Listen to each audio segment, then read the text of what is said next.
إن الحمد لله نحمده ونستعينه ونستغفره ونؤمن به ونتوكل عليه ونعوذ بالله من شرور أنفسنا ومن سيئات أعمالنا. من يهده الله فلا مضل له ومن يضلل فلا هادي له. وأشهد أن لا إله إلا الله وحده لا شريك له وأشهد أن محمدا عبده ورسوله. أما بعد فقد قال الله تعالى: يا أيها الذين آمنوا اتقوا الله حق تقاته ولا تموتن إلا وأنتم مسلمون. وقال الله تعالى في آية أخرى: يا أيها الناس اتقوا ربكم الذي خلقكم من نفس واحدة وخلق منها زوجها وبث منهما رجالا كثيرا ونساء واتقوا الله الذي تساءلون به والأرحام إن الله كان عليكم رقيبا. وقال الله تعالى في آية أخرى: يا أيها الذين آمنوا اتقوا الله وقولوا قولا سديدا يصلح لكم أعمالكم ويغفر لكم ذنوبكم ومن يطع الله ورسوله فقد فاز فوزا عظيما. وقال نبينا صلى الله عليه وسلم: اللهم صل على محمد وعلى آل محمد كما صليت على إبراهيم وعلى آل إبراهيم إنك حميد مجيد. اللهم بارك على محمد وعلى آل محمد كما باركت على إبراهيم وعلى آل إبراهيم إنك حميد مجيد.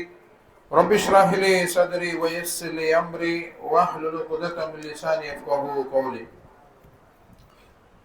புகழும் புகழ்ச்சியும் ஏகரனாகிய அல்லாஹ் ஒருவனுக்கே உரித்தாக்கி அவனது அன்பும் அருளும் இவ்வுலகிற்கு இறுதியாக அனுப்பப்பட்ட முஹம்மது நபி ஸல்லல்லாஹு அலைஹி வஸல்லம் அவர்கள் மீதும் அன்னாரின் அடிச்சுவட்டை அப்படி பின்பற்றி வாழ்ந்த உத்தம சத்திய சஹாபாக்கள் சஹாபே பெண்மணிகள் மீதும் தாபிகள் மீதும் தபா தாபிகள் மீதும் மற்றும் இந்த அவையில் அமர்ந்திருக்கின்ற உங்கள் மீதும் என் மீதும் உங்களுடைய குடும்பத்தார் மீதும் என்னுடைய குடும்பத்தார் மீதும் என்றென்று நிறுத்தமாக இந்த நல்ல நாளில் எப்படி நாம் அனைவரும் ஒன்று கூட்டினாலும் அதே போல் நாளை மறுமையில் உயர்ந்த சொர்க்கமான ஜன்னத்துல் ஃபிர்தௌஸ் சொர்க்கத்தில் உங்களையும் என்னையும் உங்களுடைய குடும்பத்தாரையும் என்னுடைய குடும்பத்தாரையும் ஒன்று கூட்டுவானா என்று துவா செய்வனாக இந்த ஜும்மாவுடைய முதல் உரையை ஆரம்பம் செய்கின்றேன். அன்பார்ந்த சகோதரர்களே, அல்லாஹ்வுடைய தூதர் ஸல்லல்லாஹு அலைஹி வஸல்லம் அவர்கள் நமக்கு பல அறிவுரைகளை சொல்லிவிட்டு சென்றுள்ளார்கள்.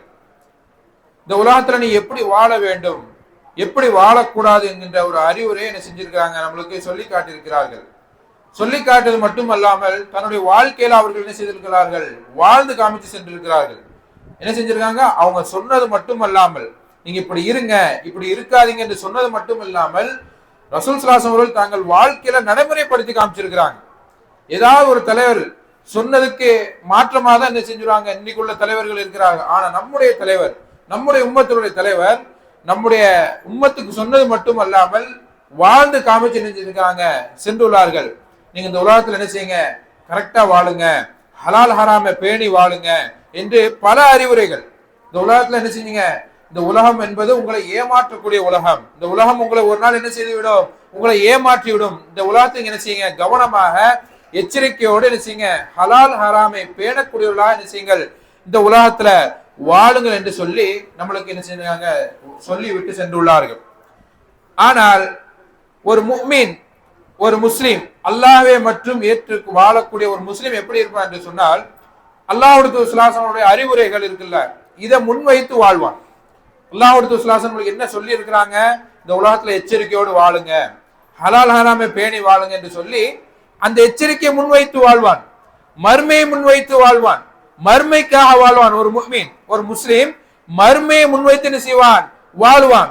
ஆனால் முஸ்லிம், அதாவது முஸ்லிம்ல இருப்பான், ஆனா பலகீனமாக இருப்பான், பலகீனமான ஈமான் கொண்டவனாக இருப்பான். அவன் எப்படி வாழ்வான் என்று சொன்னால், அதாவது ரசூல் ஸல்லல்லாஹு அலைஹி வஸல்லம் அறிவுரைகளை பின்வைத்து புறக்கணித்து என்ன செய்வான், வாழ்வான்.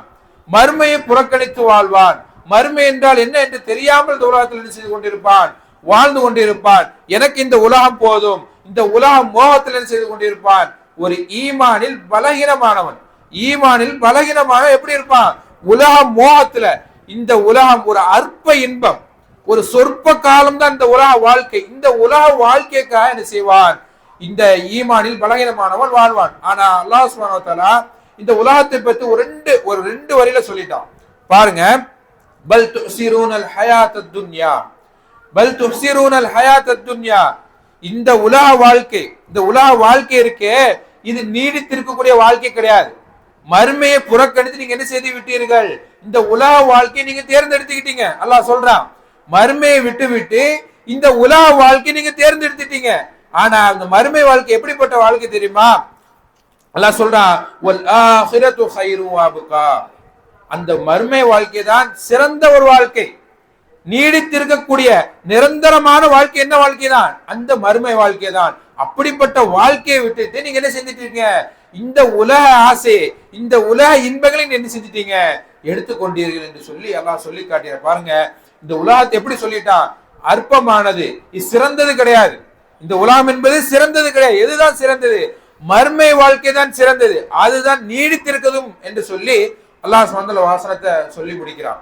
பாருங்க, இந்த நம்முடைய வாழ்க்கையில இந்த வசனத்தை முன்வைத்து வாழ வேண்டும். நம்முடைய எல்லாருடைய வாழ்க்கையிலுமே இந்த வசனம் முன் வர வேண்டும். நான் இந்த உலகத்துல எப்படி வாழ்றேன்?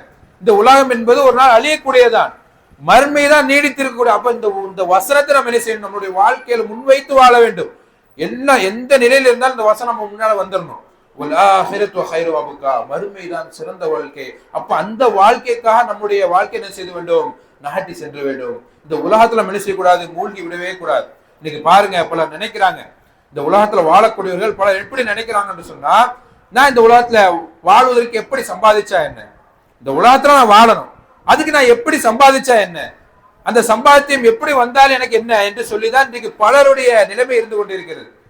இன்னைக்கு பாருங்க, மற்றவர்களை பார்த்து பொறாமைப்படக்கூடிய அளவுக்கு என்ன செய்கிறார்கள்? இருந்து கொண்டிருக்கிறார்கள். பொறாமைப்படக்கூடிய அளவுக்கு இருக்கிறாங்க. அதாவது இந்த பொறாமை இருக்கு பாருங்க, இந்த பொறாமை என்ற குணம் வந்து மிக மோசமான ஒரு குணம். இந்த பொறாமை என்ற குணம் இங்க பாருங்க, இன்றைக்கு வாழக்கூடிய மக்கள் என்ன செய்து கொண்டிருக்காங்கன்னு சொன்னால், அண்டை வீட்டுக்காரங்களை பாக்குறாங்க, சொந்தக்காரங்களை பாக்குறாங்க, அண்ணன் தம்பியை பாக்குறாங்க, மாம மச்சனை பாக்குறாங்க. அவன் சம்பாதித்துல கூட சம்பாதிக்கிறானா, அப்ப நானும் என்ன செய்வேன்? அவனோட என்ன செய்வேன்? முன்னால வந்து அவனோட அதிகமா சம்பாதிப்பேன். அவன் வீடு கட்டிட்டானா, எனக்கு பக்கத்துல உள்ளவன் வீடு கட்டினானா, எனக்கு சின்ன பையன் அவன் வீடு கட்டிட்டானா, அப்ப நானும் என்ன செய்வேன்? நான் அவனை விட பெரிய வீடா கட்டுவேன் என்று சொல்லி இந்த அழிந்து போகக்கூடிய இந்த உலகத்துக்காக, இந்த அழிந்து போகக்கூடிய நாசமாக போகக்கூடிய இந்த உலக வாழ்க்கைக்காக என்ன செய்து கொண்டிருக்கிறார்கள்? போட்டி போட்டு கொண்டிருக்கிறார்கள். போட்டி போடுறாங்க, ஹலால் ஹராமை பேண மாட்டுக்கிறாங்க. அவன் அப்படி சம்பாதிச்சானா, நானும் அந்த மாதிரி அதிகமா சம்பாதிக்கணும், ஹலால்ல வந்தா என்ன ஹராம்ல வந்தா என்ன என்று சொல்லி இந்த அழிந்து போகக்கூடிய வாழ்க்கைக்கு போட்டி போடுகிறார்கள். பொறாமையில விழுகிறார்கள், பொறாமையில போட்டி போட்டு என்ன செய்கிறார்கள்? இந்த உலக வாழ்க்கைக்காக வாழ்ந்து என்ன செய்கிறார்கள்? மரணிக்கிறார்கள். இப்படி வாழக்கூடாது. நபிகள் நாயகம் ஸல்லல்லாஹு அலைஹி வஸல்லம் சொல்றாங்க, ஒரு காலம் வரும், ஒரு காலம் வரும். அந்த காலம் எப்படிப்பட்ட காலம் என்று சொன்னால், அல்லாஹ்வுடைய சொல்றாங்க, அந்த காலத்துல ஒரு மனிதன் சொல்லுவான், நான் எப்படி சம்பாதிச்சால் என்ன, நான் எவ்வாறு சம்பாதிச்சால் என்ன, அந்த சம்பாதித்தம் எனக்கு எப்படி வந்தால் என்ன, அது ஹலால்ல வந்தா என்ன ஹராம்ல வந்தா என்ன என்ற நிலைமைக்கு மனிதன் தள்ளப்படுவான். மனிதன் எப்படி தள்ளப்படுவான்? என்னுடைய சம்பாதித்தம் ஹலால்ல வந்திருக்கா பிரச்சனை கிடையாது, ஹராம்ல வந்திருக்கா பிரச்சனை கிடையாது என்ற நிலைக்கு ஒரு மனிதன் என்ன செய்வான்? தள்ளப்படுவான். நாம் பார்க்கிறோமா இல்லையா? இந்த உலகத்துல நாம் பார்க்கிறோம், ஹலால் ஹராம பேணாதவர்களா இன்றைக்கு உலக வாழ்க்கையில சம்பாதித்துக் கொண்டிருக்கிறார்கள். சம்பாதித்தம் எப்படி வந்தால் என்ற ஒரு நிலைமைக்கு இன்றைக்கு மனிதன் தள்ளப்பட்டு கொண்டிருக்கான். ரசூல் ஸல்லல்லாஹு அலைஹி வஸல்லம் சொன்னது இன்றைக்கு நடந்து கொண்டிருக்குது, இன்றைக்கு நடந்து கொண்டிருக்குது. அப்படி ஒரு காலத்துல நாம் என்ன செய்து கொண்டிருக்கிறோம்? வாழ்ந்து கொண்டிருக்கிறோம். ஹராமே ஒரு முஸ்லிம் என்ன செய்யக்கூடாது? செய்யவே கூடாது. செய்யக்கூடாது இல்ல, அந்த ஹராமின் பக்கம் நெருங்கவே கூடாது, ஹராத்தின் பக்கம் போகவே கூடாது.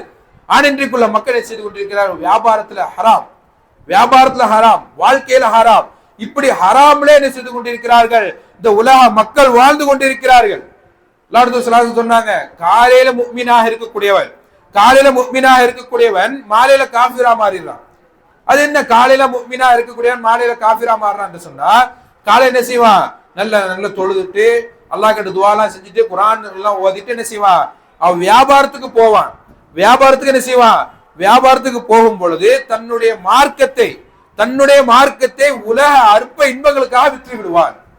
தன்னுடைய மார்க்கம் என்ன சொல்லி இருக்குது? என்னப்பா, வியாபாரத்துல போய் சொல்லாத, வியாபாரத்துல ஹராம பேணாத, ஹலால பேண என்று சொல்லி மார்க்கம் சொல்லி இருக்குது. இந்த உலக வாழ்க்கைக்காக இந்த மார்க்கத்தை விற்று விடுவான். பாருங்க, ஒரு வியாபாரத்துல உண்மையை சொல்லிதான் வியாபாரம் பண்ணணும். இந்த பொருளுடைய குவாலிட்டி இவ்வளவுதான்ப்பா, இது 1 வருஷம் உழைக்கும், இது 2 வருஷம் உழைக்கும், இதோட கெப்பாசிட்டி இவ்வளவுதான், இது நல்ல பொருள், இது வேண்டாம், எக்ஸ்பைரி ஆயிட்டு முடிஞ்சிருச்சு என்று சொல்லி உண்மையை சொல்லி வியாபாரம் பண்ணணும். ஆனா இந்த உலக இன்பங்களுக்காக, பொருளாதாரத்துக்காக, இந்த அழிந்து போகக்கூடிய இந்த பொருளாதாரத்துக்காக பொய் சொல்லி என்ன செய்வான்? வியாபாரம் பண்ணுவான். அல்லாஹ் சொன்னாங்க, காலையில முஃமினாக இருக்கக்கூடியவன் மாலை என்ன செய்து விடுவான்? காஃபிரா மாறி விடுவான். ஹராமில் என்ன செய்து விடுவான்? விழுந்து விடுவான். தன்னுடைய மார்க்கத்தை என்ன செய்து விடுவான்? அப்படியே இந்த உலக இன்பங்களுக்காக விற்று விடுவான். இப்படியே இந்த உலக வாழ்க்கையில இந்த அழிந்து போகக்கூடிய இந்த துன்யாவில மூழ்கி இருக்கிறார்கள். பணத்தை என்ன செய்யறாங்க? அள்ளுன்னு அள்ளி தன்னுடைய மார்க்கத்தை அப்படி விட்டு இந்த இந்த துன்யா இருக்கு பாருங்க, இந்த துன்யா அப்படியே அவனை நாசமாக்கி விடும். அவனை துன்யாவில அப்படி என்ன செய்து விடும்? நாசமாக்கி விடும் என்று சொல்லி அல்லாஹ் நினைச்சிருக்காங்க, சொல்லி இருக்காங்க. அப்ப இந்த உலக வாழ்க்கைக்காக நம்ம நினைச்சு கூடாது, வாழக்கூடாது. ரசூலுல்லாஹ் நினைச்சு ஒரு விஷயத்தை கண்டு பயந்தாங்க, ஒரு விஷயத்தை கண்டு பயந்தாங்க. எந்த விஷயம்? அல்லாஹ் கேட்கிறாங்க, சஹாபாக்களை பார்த்து சொல்றாங்க பாருங்க, உங்களை குறித்து நான் வறுமையை குறித்து பயப்படல, உங்கள்கிட்ட நான் வறுமையை குறித்து நான் பயப்படவே இல்லை. பசி பட்னி வறுமை இதை குறித்து நான் உங்கள்கிட்ட பயப்படல. வறுமைங்கிறது எவ்வளவு பெரிய ஒரு விஷயம், வறுமை பட்டினி வந்துருச்சுன்னா அவ்வளவுதான், அது எவ்வளவு பெரிய கொடிய விஷயம். அந்த விஷயத்தை கூட நான் என்ன செய்யல, உங்கள்கிட்ட பயப்படல. எதை குறித்து தெரியுமா பயப்படுறேன்? இந்த உலகம், இந்த உலகத்தை குறித்து நான் பயப்படுகிறேன். உங்களுக்கு இந்த உலக வசதிகள் விரிவாக்கப்பட்டு அதிலே மூழ்கி விடுவீர்களோ என்று நான் என்ன செய்து விடுகிறேன்?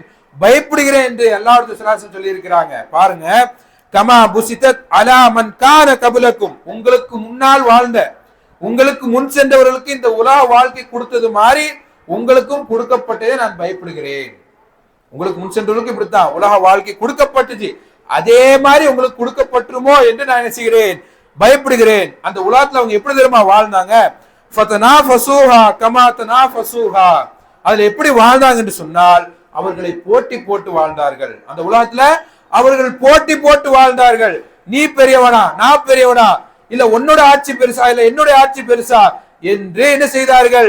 போட்டி போட்டார்கள். அந்த உலகத்தில் அவர்கள், அல்லாஹ் சுப்ஹானஹு அவங்களுக்கு உலக வசதி வாய்ப்புகளை அதிகமாக்கி கொடுத்தான்.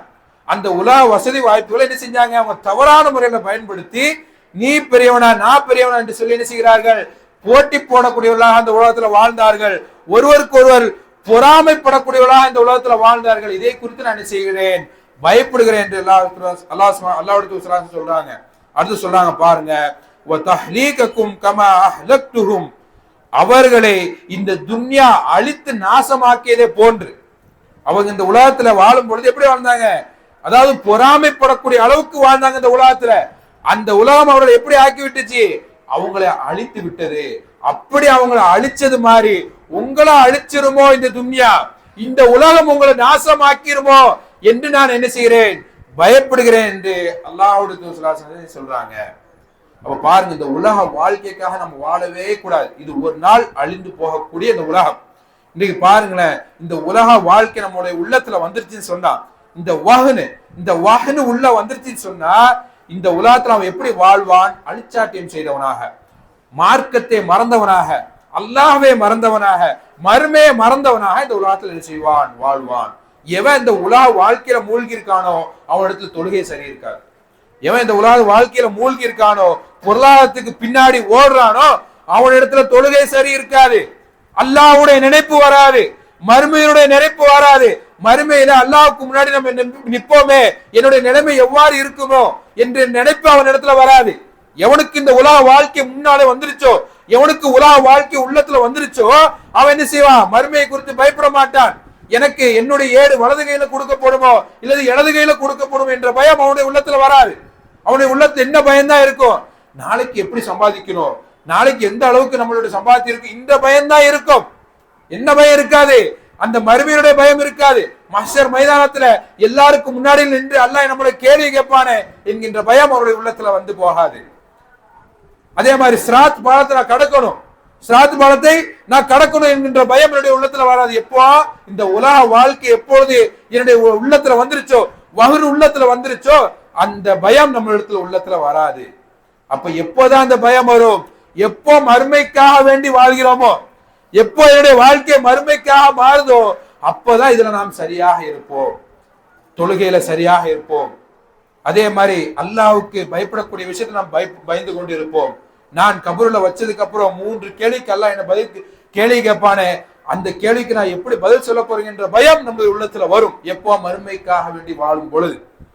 கொஞ்சம் முன்னாடி போய் பாருங்க, சஹாபாவுடைய காலத்துல அவர்கள் எப்படி வாழ்ந்தார்கள், அவங்க எப்படி வாழ்ந்தாங்க. எல்லாம் மறுமைக்காக வேண்டிதான் வாழ்ந்தார்கள், எல்லாமே மறுமைக்காக வேண்டிதான். யாருமே இந்த உலக வாழ்க்கைக்காக வேண்டி வாழவில்லை. அப்படித்தான் ரசூல் ஸல்லல்லாஹு அலைஹி வஸல்லம் அவர்கள் அந்த சஹாபாக்களை வார்த்தை எடுத்தார்கள். அப்படித்தான் வார்த்தை எடுத்தார்கள். அவர்களுடைய வாயிலிருந்து வந்த வார்த்தை எல்லாமே யார சொல்ல நான் சொர்க்கம் போகணும், யார சொல்ல மறுமையில வெற்றி அடையணும், என்ன செய்யணும் என்ன செய்யணும், இப்படித்தான் அவருடைய வாயிலிருந்து வந்த வார்த்தை. பாருங்க, ஒரு ஒரு போர்க்களம், அந்த போர்க்களத்துல ரசூல் ஸல்லல்லாஹு அலைஹி வஸல்லம் கலந்துக்கல.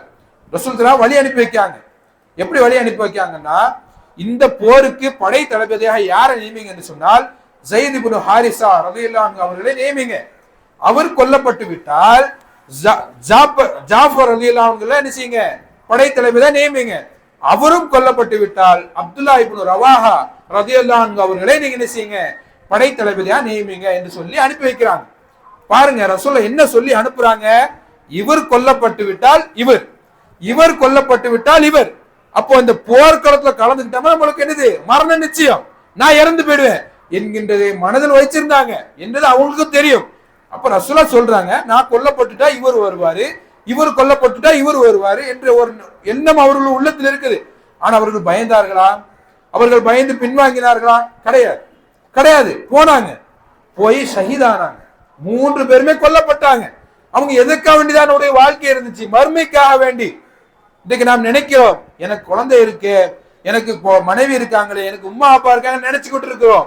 நான் எந்த ஒரு பிரச்சனைக்கும் போகக்கூடாது, நான் என்ன செய்யணும், நான் உண்டு என் வேலை உண்டு இருக்கணும் அப்படின்னு சொல்லி நினைச்சுக்கிட்டு இருக்கோம். ஆனால் அவர்களுக்கும் குழந்தை இருந்துச்சு, அவர்களுக்கும் மனைவி இருந்துச்சு, அவங்களுக்கும் உம்மா அப்பா இருந்துச்சு, எல்லாமே இருந்தாங்க. இருந்தாலும் நான் ரசூலா சொல்லிட்டாங்க, ரசூலா என்ன செஞ்சாங்க, இந்த போர்க்களத்தை கலந்துக்கு போ சொல்லிட்டாங்க. ஆனா அவருடைய வாழ்க்கை எல்லாம் மறுமைக்காக வேண்டிதான் இருந்துச்சு. போய் கலந்துக்கிட்டாங்க. 3 பேருமே அந்த இடத்துல என்ன செய்யறாங்க, ஷஹீதா வராங்க. ரசூலா சொன்ன மாதிரியே 3 பேர், இவர் கொல்லப்பட்டா இவர் தளபதியா வராரு, அவர் கொல்லப்பட்டா அடுத்த ஒரு தளபதியா வராரு. இப்படி 3 பேருமே என்ன செய்யறாங்க, அந்த போர்க்களத்துல கொல்லப்பட்டு ஷஹீதா வராங்க. அப்ப அவருடைய வாழ்க்கையை பாருங்க, எதற்காக வேண்டியது, மறுமைக்காக வேண்டிதான். எல்லாருடைய வாழ்க்கையும் மறுமைக்காக வேண்டிதான். அப்போ ரசூலாட்ட இன்னொரு சஹாபி வந்து கேட்கறாங்க, யார் ரசூல்லா, நான் சொர்க்கவாசியா? எப்படி கேட்கறாங்க, நான் சொர்க்கவாசியான்னு தான் கேட்கிறாங்க. யாருமே யார் ரசூல்லா இந்த போர்க்களத்தை கடந்துட்டு எனக்கு இந்த கனிமத்து பொருள் எனக்கு கிடைக்குமா என்கின்ற ஒரு எண்ணம் அவங்கள்ட்ட கிடையாது. யார சொல்ல, இந்த போர்க்களத்துல கலந்துட்டு இந்த குதிரை எனக்கு கிடைக்குமா, இந்த ஒட்டகம் எனக்கு கிடைக்குமா என்று கேட்கல. மாறா என்ன கேட்டாங்க, யார சொல்ல, சொர்க்கவாசியான்னு கேட்டாங்க. யார சொல்ல, நான் சொர்க்கவாசியா? ஆமாப்பா நீ சொர்க்கவாசி தான்ப்பா, இந்த போர்க்களத்துல நீ கலந்துட்டனா நீ சொர்க்கவாசிதான் அப்படின்னு சொன்ன உடனே அந்த சஹாபி எதுவுமே நினைக்கல, பின்னாடி வரக்கூடிய விளைவுகள்லாம் நினைக்கவே இல்லை. போய் போர்க்களத்துல கலந்துக்கிறாங்க, ஷஹீதா வராங்க. ரசூலா சொன்ன மாதிரி அவர் என்ன எப்படி ஆகிறாரு, ஒரு சொர்க்கவாசியா மாறுறாரு. அவருடைய வாழ்க்கையை பாருங்க, இந்த உலகத்திற்காக வாழவே இல்லை.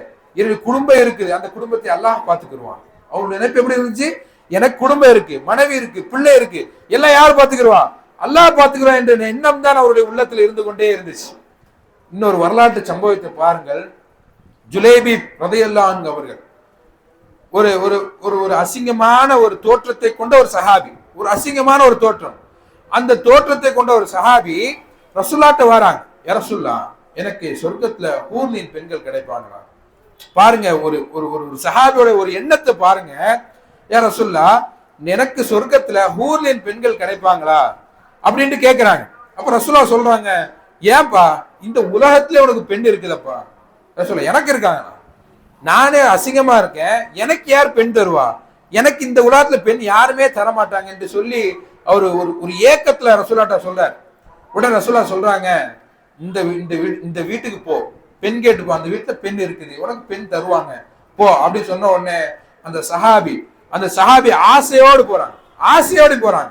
போய் அந்த வீட்டுல பெண் கேட்கிறாங்க, இந்த மாதிரி பெண் கேட்டு வந்திருக்கேன் என்று சொன்ன உடனே ஜுலைபி உங்களுக்கா, அந்த பெண் வீட்டார் சொல்றாங்க, ஜுலைபி உங்களுக்கா, உங்களுக்கு பெண் இல்லை, உங்களுக்கு பெண் தர முடியாது. பாருங்க, இந்த உலகத்துல நம்ம எப்படி பார்க்கிறோம், ஒரு மாப்பிள்ளைய பார்க்க போனா என்னெல்லாம் பாக்குறாங்க, அவருடைய வயசை பாக்குறாங்க, அவருடைய நிறத்தை பாக்குறாங்க, அவருடைய வெயிட்டை பாக்குறாங்க, ஹைட்டை பாக்குறாங்க, என்னுடைய பொண்ணுக்கு கரெக்டா வருவாரா, சரியான முறையில இருப்பாரா என்றெல்லாம் பாக்குறாங்க. அதே மாதிரிதான் அங்கேயும் பார்த்தாங்க. கொஞ்சம் அசிங்கமா இருப்பாங்க அந்த சஹாபி, தோற்றத்துல கொஞ்சம் அசிங்கம். அது அல்லாஹ்வுடைய படைப்பு என்கின்ற ஒரு எண்ணம் யாருக்கும் வருவது கிடையாது. அல்லாஹ்வுடைய ஒரு படைப்பு, அந்த படைப்பு அப்படிங்கிற யாருக்குமே கிடையாது. அந்த இடத்துல அவர்களுக்கு அப்படிதான் வந்துச்சு. உங்களுக்கு பெண் கிடையாது, உங்களுக்கு என்னுடைய பெண்ணை நான் நினைச்ச மாட்டேன், தரமாட்டேன். அப்படியே ஒரு வருத்தத்தோட வரான். யார சொல்ல, நான் சொன்னேன் எனக்கு யார் பெண் தருவா, எனக்கு யார் பெண் தர மாட்டான்னு உங்கள்கிட்ட சொன்னேன். நீங்க என்ன சொன்னீங்க, இந்த வீட்டுல பெண் இருக்காங்க போய் கேளுங்க சொல்லி நான் கேட்டேன். அதே மாதிரி தர முடியாது சொல்றாங்க. யார சொல்ல, பெண் இல்லைன்னு சொல்லிட்டாங்க. யார சொல்ல, உடனே மதீனாவுடைய தலைவர் போறாங்க, போய் பெண் கேட்டு போறாங்க. இந்த மாதிரி பெண் கேட்டு வந்திருக்கேன். உடனே அவங்களுக்கு எல்லாம் சந்தோஷம். ரசூல்லா கேட்டு வந்துட்டாங்க, என்னுடைய பெண்ணை ரசூல்லா கேட்டு வந்துட்டாங்கன்னு சந்தோஷம். உடனே ரசூல்லா சொல்றாங்க, எனக்கு கிடையாது, எனக்கு பெண் இல்ல, ஜுலேபிபுக்கு நான் வந்திருக்கேன், ஜுலேபிபுக்கு பெண் கேட்டு நான் வந்திருக்கேன் என்று சொல்லி ஒரு மதீனாவுடைய தலைவர் வந்து கேட்கிறாங்க. போய் கேட்டேன், யார் சொல்லலாம், யோசிக்கிறாங்க, ஜுலேபிபுக்கு என்னுடைய பெண்ணா யோசிக்கிறாங்க. எல்லாருடைய பெற்றோருக்கும் வரக்கூடிய ஒரு யோசனை தான். அப்போ அவங்களுடைய மனைவிட்ட பேசுறாங்க, இந்த மாதிரி ரசூல்லா ஜுலேபிக்கு கேட்டு வந்திருக்காங்களே, நம்ம எப்படி நம்மளுடைய பெண்ணை ஜுலேபிக்கு கொடுக்கறது இங்கின்ற ஒரு ஒரு கவலை அவங்கள்ட்ட இருந்துகிட்டே இருக்குது. அங்கிருந்து அந்த பெண் வராங்க. இவங்களுடைய உள்ளத்தை தோன்றிச்சு, ரசூல்லாட்ட போய் சொல்லிடுவோம், ஜுலேபிக்கு பெண் வேண்டாம், பெண் தர முடியாதுன்னு சொல்லிடுவோம். அப்படி ஒரு எண்ணம் வந்துருச்சு. உடனே அந்த பெண் வராங்க, நீங்க ரசூல்லா கேட்டு இல்லைன்னு சொல்ல போறீங்களா, ரசூல்லா வந்திருக்காங்க பெண் கேட்டு, அவங்க கேட்டு முடியாதுன்னு சொல்ல போறீங்களா, போய் சொல்லுங்க, நான் ஜுலேபிபை கெட்டிப்பதற்கு தயார் என்று சொல்லுங்க என்று சொன்ன உடனே ஜுலேபிபுக்கு சந்தோஷம் வந்துருச்சு. ரெண்டு பேருக்கும் என்ன செய்து விட்டாச்சு, திருமணம் நடந்துருச்சு, திருமணம் முடிஞ்சிருச்சு. திருமணம் முடிஞ்ச அந்த இரவு ஒரு போர்க்களம் வருது. ஒரு போருக்கு எல்லாம் தயாராகிறாங்க. அந்த நேரத்தில் அவர் நினைச்சிருந்தா, எனக்கு இப்பதான் கல்யாணம் முடிஞ்சிருக்குது, எனக்கு இவ்வளவு நாள் பெண்ணே கிடைக்கல, யாருமே பெண் தரல, கடைசியா என்ன நம்பி வந்த இந்த பெண், இவ்வளவு வச்சு நான் என்ன செய்யணும், காலத்தை கழிக்கணும், இவ்வளவு பாதுகாக்கணும் அப்படின்னு சொல்லி அவர் நினைச்சு பின்வாங்கி இருக்கலாம் அந்த சஹாபி. ஆனா அந்த சஹாபி பின்வாங்கல. கல்யாணம் முடிஞ்ச அந்த இரவு என்ன செய்யறாங்க, போர்க்களத்துக்கு கிளம்பி போறாங்க. பாருங்க, கல்யாணம் முடிஞ்ச அந்த இரவு பெண்ணை விட்டுட்டு என்ன செய்யறாங்க, போர்க்களத்துக்கு போறாங்க. எவ்வளவு நாள் கனவு, இந்த கல்யாண கனவு, இந்த கனவையெல்லாம் புதைச்சிட்டு என்ன செய்யறாங்க, போறாங்க போர்க்களத்துக்கு.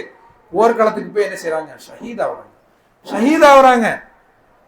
எப்படி ஷஹீதாவறாங்க, சும்மாவா, 7 பேரை கொண்டுட்டு, 7 காஃபியர்களை கொண்டுட்டு ஜுலேபிப் ரலியல்லாஹு அன்ஹு அவர்கள் ஷஹீதாவறார்கள்.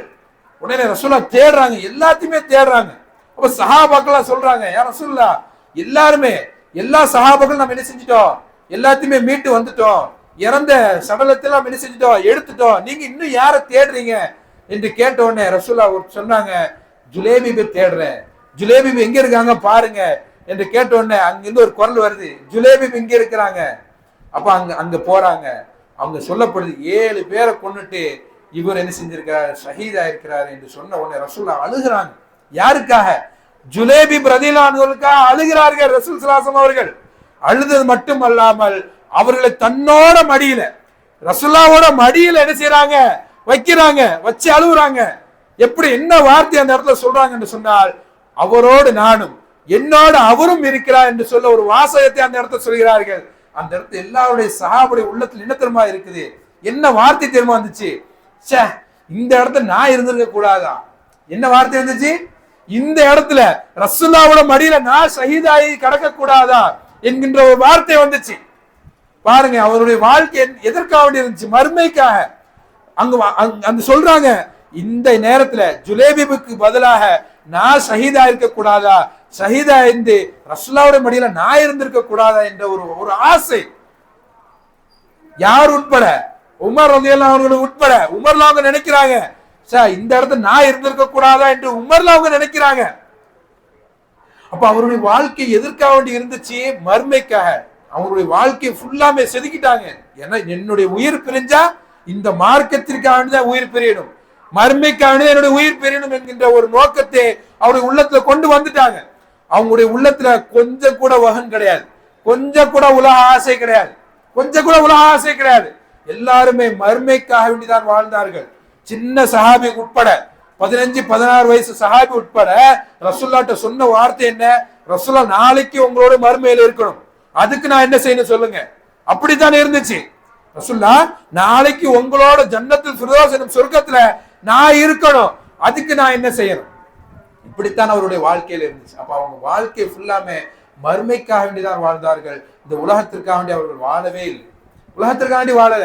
ஒரு சஹாபி என்ன செய்யறாங்கன்னு சொன்னால், அவர் செஞ்சதுக்காக வேண்டி உமர் என்ன செய்யறாங்க, கூலி கொடுத்து அனுப்புறாங்க. அதாவது அவங்க கூலி வேண்டான்ட்டு போயிட்டாங்க. ஒரு சஹாபி என்ன செய்ய, அவர் செஞ்ச வேலைக்காக கூலி வாங்காம வீட்டுக்கு போயிட்டாங்க. உடனே பணியாளரை கூப்பிட்டு உமர்லாம் என்ன செய்யறாங்க, இந்த திர்ஹமை இந்த சஹாபிட்ட போய் கொடுத்துட்டு வாங்க கொடுத்து அனுப்புறாங்க. அந்த சஹாபி வேண்டான்ட்டாங்க. அந்த சஹாபி, எனக்கு வேண்டாம், நான் செஞ்ச கூலிக்காக அல்லாஹ் சுப்ஹானஹு இந்த உலகத்திலேயே எனக்கு நன்மை கொடுத்து இந்த உலகத்திலே என்னை முடிச்சிருவானோ, மறுமையில் எந்த ஒரு கூலியும் கிடைக்காதோ, எனக்கு இந்த திர்கம் வேண்டாம், கொண்டு போய் ஹலீஃபாட்டை கொடுத்துருங்க என்று சொல்லி அனுப்பி விடுறாங்க. உடனே உள்ள இருந்து ஒரு குரல் வருது, மனைவியோட குரல், அதை வாங்கிக்கிறங்க. எப்படி?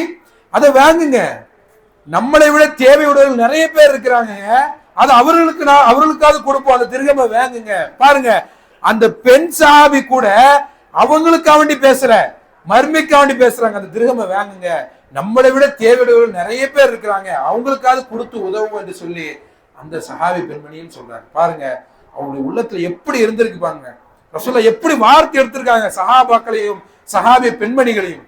அப்ப நாமும் எப்படித்தான் வாழ வேண்டும்? இந்த உலகத்திற்கான வாழவே கூடாது. இந்த உலகம் என்பது ஒரு நாள் அழியக்கூடியது. இந்த உலகம் நம்மளை ஏமாற்றக்கூடிய உலகம். இந்த உலகத்திற்காக நினைச்சக்கூடாது, வாழக்கூடாது. நம்முடைய வாழ்க்கை எல்லாமே மறுமைக்காக வேண்டிதான். நம்முடைய சிந்தனை எல்லாமே மறுமை சிந்தனை தான். நம்முடைய சிந்தனை எல்லாமே நான் சொர்க்கத்திற்கு எப்படி செல்லணும், அதற்குண்டான வழிகளை தான் நாம் என்ன செய்ய வேண்டும், தேட வேண்டுமே தவிர இந்த உலகத்துல நான் எப்படி வாழணும், இந்த உலகத்துல நான் எப்படி அடுத்த கட்ட நடவடிக்கைகளை எடுத்து செல்லணும் என்ற ஒரு சிந்தனை உள்ளத்துல நினைச்சக்கூடாது, வரக்கூடாது. ஆகவே அன்பார்ந்தவர்களே, நாம் என்ன செய்ய வேண்டும், நம்முடைய வாழ்க்கை எல்லாமே மறுமைக்காக வேண்டிதான். அப்படிப்பட்ட வாழ்க்கை அல்லாஹ் சுப்ஹானஹு அனைவருக்கும் தந்து புரிவானாக. வாஸில் அல்ஹம்துலில்லாஹி ரப்பில் ஆலமீன்.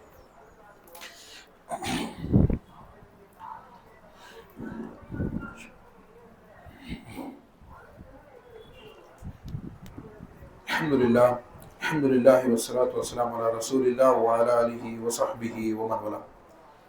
அன்பார்ந்த சகோதரர்களே, இந்த உலகத்திற்காக நாம் என்ன செய்யக்கூடாது, வாழக்கூடாது. நம்முடைய வாழ்க்கை எல்லாமே மறுமைக்காக தான் இருக்க வேண்டும் என்பதை பற்றி பார்த்தோம்.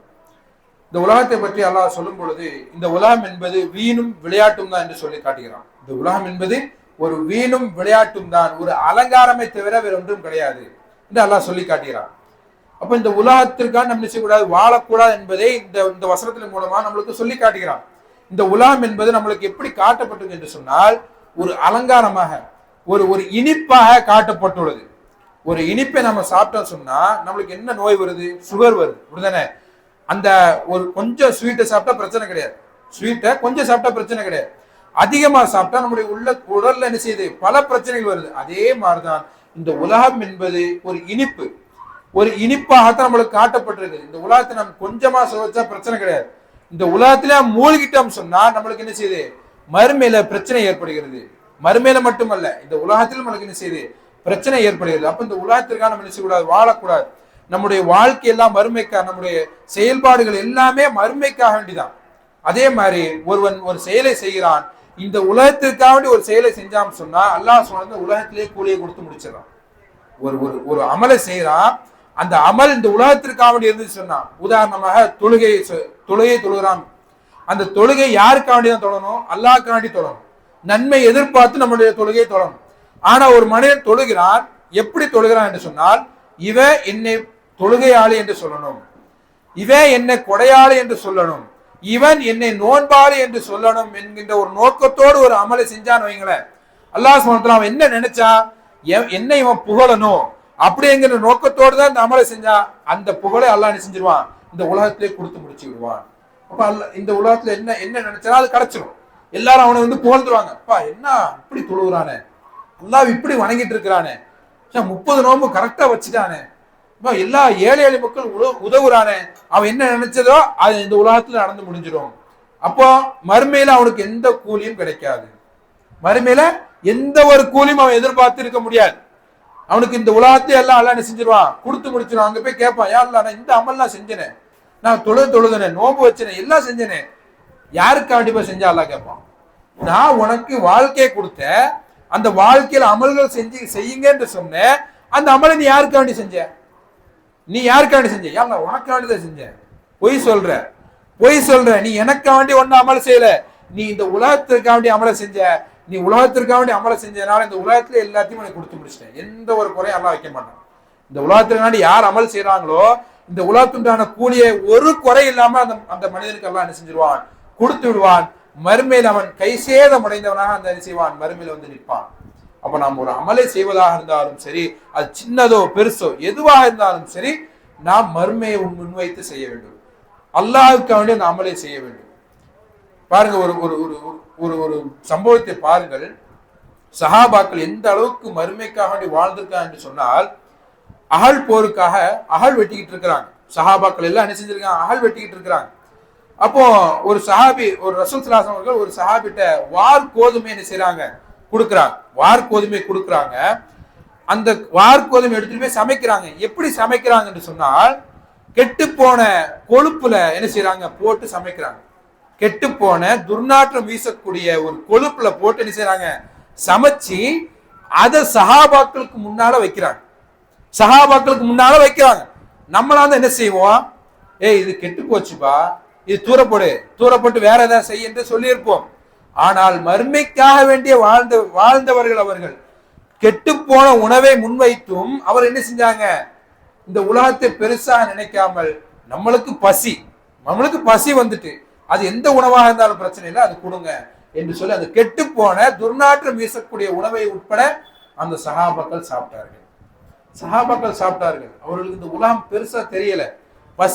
எனக்கு பசி வந்துருச்சா, நம்மளுக்கு கொஞ்சம் கொஞ்சம் இருக்குதா, போதும். எல்லா சஹாபாக்களும் என்ன செஞ்சாங்க, பங்கு போட்டு அந்த துர்நாற்றம் வீசக்கூடிய உணவையும் என்ன செஞ்சாங்க, சாப்பிட்டாங்க. இதுதான் சஹாபாக்கள், இதுதான் அவருடைய வாழ்க்கை. ஹை லெவல்ல அவங்கள்ட்ட எதுவுமே கேட்கல, எனக்கு இந்த உணவெல்லாம் வேண்டாம், மண்ணு செல்வா கொண்டு வாங்க அந்த சஹாபாக்கள் கேட்கல. கெட்டு போன உணவா இருந்தாலும் பிரச்சனை இல்லப்பா, கொடுத்து சாப்பிட்டாங்க. அப்ப அந்த மாதிரி நம்முடைய வாழ்க்கை இருக்க வேண்டும். மறுமைக்காக வேண்டி எந்த அமல்களை செய்தாலும் சரி, எந்த ஒரு நல்ல காரியங்கள் செய்தாலும் சரி, மறுமையை முன்வைத்து நம்ம என்ன செய்ய வேண்டும். மறுமைக்காக நம்முடைய வாழ்க்கையை அர்ப்பணிக்க வேண்டும். மறுமைக்காக வேண்டி நம்முடைய வாழ்க்கையை என்ன செய்ய வேண்டும், அர்ப்பணிக்க வேண்டும். அப்படி அர்ப்பணிச்சாதான் இந்த உலகத்துடைய அமல்களை நாம் கரெக்டாக இருப்போம், கரெக்டாக பேணக்கூடியவர்களாக இருப்போம். தொழுகையிலும் சரி, மற்ற இபாதத்துகளிலும் சரி, மறுமையை முன்வைத்து நாம் வாழ்ந்தோம் என்று சொன்னால் இந்த இபாதத்துகள் கரெக்டாக இருப்போம். எப்பொழுது வகன் உள்ள வருகிறதோ, எப்பொழுது இந்த உலக வாழ்க்கை உள்ள வருகிறதோ, அப்பொழுது என்ன செய்வான், இபாதத்துகளில் தடுமாறி விடுவான், தொழுகையில் தடுமாறி விடுவான். அப்ப நம்ம என்ன செய்யக்கூடாது, இந்த உலக வாழ்க்கையை முன்வைக்காமல் மறுமை வாழ்க்கையை நம்ம என்ன செய்யணும், முன்வைக்க வேண்டும். அப்படித்தான் நம்மளுடைய நபிகள் நாயகம் ஸல்லல்லாஹு அலைஹி வஸல்லம் சொல்லி இருக்கிறாங்க. சொல்லது மட்டுமல்லாமல் வாழ்ந்து காட்டியும் சென்றுள்ளார்கள். அது மட்டுமல்லாமல் சஹாபாக்களும் அப்படித்தான் என்ன செஞ்சிருக்காங்க, ரசூலுல்லாஹ் சொல்லியிருக்காங்க. அது கட்டுப்பட்டு என்ன செஞ்சார்கள், இந்த உலகத்துல அவர் வாழ்ந்தார்கள். ஆகவே அன்பார்ந்த சகோதரர்களே, நாமும் என்ன செய்ய வேண்டும், இந்த உலகத்திற்காக வேண்டி வாழாமல் மறுமைக்காக வேண்டி வாழக்கூடிய மக்களாக நம் அனைவரையும் ஆக்கி புரிவானாக. யா அய்யுஹல்லதீன ஆமனூ தக்குல்லாஹ வகூலு கௌலன் சதீதா யுஸ்லிஹ் லக்கும் அஅமாலக்கும் வயக்ஃபிர் லக்கும் ذுனூபக்கும் வமன் யுத்திஇல்லாஹ வ ரசூலஹு ஃபகத் ஃபாஸ ஃபௌஸன் அஸீமா.